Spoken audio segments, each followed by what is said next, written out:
Estamos de volta ao OAB Nacional Entrevistas, falando hoje sobre o CNJ, o Conselho Nacional de Justiça. Estamos aqui com os dois representantes da OAB no Conselho, o Dr. Luiz Cláudio Alemã e o Dr. Norberto Campelo. Estávamos falando no primeiro bloco sobre vagas ociosas e como isso afeta a produtividade.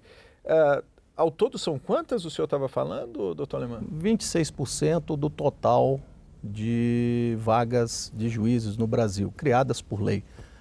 631 de juízes fora da jurisdição e mais 2.400 de vagas não ocupadas, ou seja, estão sem magistrados nessas vagas. Isso representa, e aí eu peço até chamo até para um outro detalhe interessante, que com esses dados eu consegui perceber que 90% dos processos que estão em tramitação no Poder Judiciário estão na primeira instância. Sim. Aqui se quebra um grande tabu. O problema da morosidade desses processos não é mais, na minha opinião, não representa mais o excesso de recursos, porque se 90% deles estão na primeira instância, então recursos não são... Então eles estão aguardando a primeira decisão? Não, eles já, às vezes, metade está na fase de conhecimento, aguardando decisão de primeira instância. A outra metade está na fase de execução, seja na fase de execução na liquidação de sentença ou mesmo até na fase de execução fiscal, que aí volta para a primeira fase de conhecimento. É interessante, porque se chega nesse raciocínio... Pois é, então não, o problema não é mais o recurso. Então nós temos que identificar quais são essas causas. Identificando essas causas, nós podemos partir para um trabalho visando resolver isso com gestão, com planejamento. Mas sem identificar essas causas, dificilmente nós vamos conseguir mudar esses números. Embora o CNJ tenha trabalhado e está trabalhando muito firme no planejamento e nas metas, inclusive com a portaria número 16 de 2015 do próprio ministro Ricardo Lewandowski, que traça todas as metas, o planejamento, para que esses números sejam revertidos. Doutor Norberto, até dentro desse quadro de muitos processos na primeira instância, a questão da produtividade também dos magistrados, como é que a gente tem esse quadro hoje no Brasil? Bom, veja a importância, em primeiro lugar, do CNJ em números, né? Você não consegue administrar bem aquilo que você não conhece. Sem dúvida. Então, o primeiro passo é conhecer, e hoje nós já sabemos, inclusive a produtividade por estado. E há uma disparidade muito grande entre os estados. Hoje nós temos padrões de justiça distintos, inclusive entre justiças dentro do sistema de justiça brasileiro. Então, eu pessoalmente acho que nós temos que criar uma cultura de um diálogo mais intenso entre os dirigentes dos tribunais e os juízes de primeiro grau, especialmente naqueles estados onde a produtividade não está dentro da média nacional, exatamente para que se possa identificar, na visão dos juízes que ainda não estão conseguindo produzir bem, qual é o problema, o que está faltando, o que está acontecendo, o que está dificultando o seu trabalho. Então, eu acho que nós vivemos um momento ímpar no judiciário brasileiro, com esta atuação do Conselho Nacional de Justiça, que não devemos estar implementando a caça às bruxas. Sim. Não importa, nesse momento, tentar buscar culpados, mas sim buscar soluções. E isso, penso, só poderá vir através do diálogo.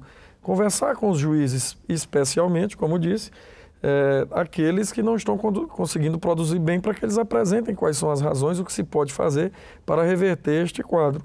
Um outro aspecto que podemos observar é que o CNJ pode ser um difusor de boas práticas.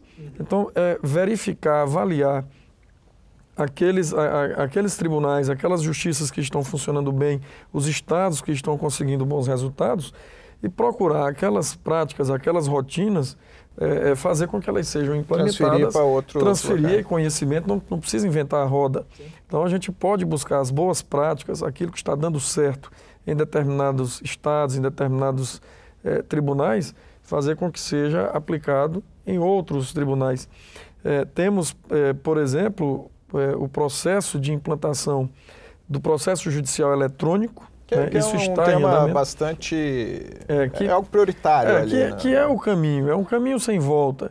E que certamente pode ser uma forma de melhorar o padrão da justiça brasileira e até unificar num padrão minimamente aceitável a justiça brasileira, porque nós já sabemos que os recursos são escassos, vivemos um momento de grave crise, então não temos recursos para investir, né, na melhoria do sistema de justiça brasileiro. Isso é um fato.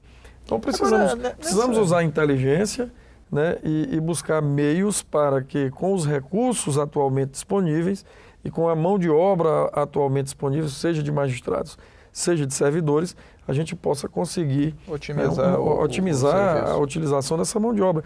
E com um detalhe, só para concluir, sem onerar, sem sobrecarregar excessivamente os atores deste processo, né? Tanto os servidores quanto magistrados. Eu acho que todo mundo precisa trabalhar, né, num padrão de satisfação também minimamente razoável, né? Não dá para sobrecarregar as pessoas e até adoecê-las. É preciso trabalhar, né, de uma forma que também dê satisfação para aquele que presta o serviço. E, obviamente, que somente com novas tecnologias e novas rotinas de trabalho é que será Agora, possível. a gente ainda tem um minutinho antes de encerrar esse bloco. Eu queria saber até sobre o processo judicial eletrônico. Como que está o andamento disso, doutor Alemã? Minha preocupação é o seguinte, isso está indo rápido demais ou está indo num passo que seja possível que o pessoal no Brasil inteiro acompanhe?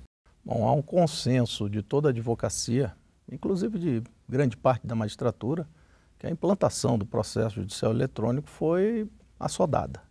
Não se trabalhou com gestão, com prazos de adaptação.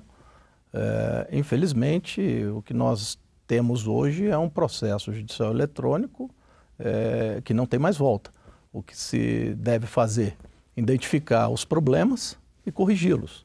E isso está sendo feito. Recentemente, o ministro Ricardo Lewandowski, ele baixou uma portaria de governança. Então, sim, veja que há uma ideia de buscar corrigir os problemas do passado. Os problemas que a ordem tanto reclamou. E, graças a Deus, hoje nós estamos sendo ouvidos. O diálogo é aberto, o diálogo é franco. E hoje eu posso lhe garantir, hoje nós temos uma luz no fim do túnel. Mesmo com o orçamento apertado, com recursos pequenos, e um projeto que é um projeto de um dos poderes da República para a nação brasileira. Mas eu acredito que hoje nós temos uma luz no fim do túnel e o capitão dessa nave é o doutor Braulio Guzmão, obviamente com todo o apoio dessa gestão do CNJ. Nós, certamente, o CNJ irá apresentar em breve bons resultados, seja no escritório digital, que já vem inclusive com a petição inicial, sem necessidade de assinador interno, o assinador vai ser externo, o que vai resolver um problema muito grande do chamado Java, que eu acho que muito advogado conhece esse nomezinho, e o próprio PJE 2.0, porque ele já vem mudando a arquitetura, fazendo com uma tecnologia mais nova, sendo construído com a tecnologia mais nova. É bom saber que temos agora essa luz no fim do túnel. E deixa eu chamar mais um rápido intervalo, já voltamos com o OAB Nacional Entrevistas.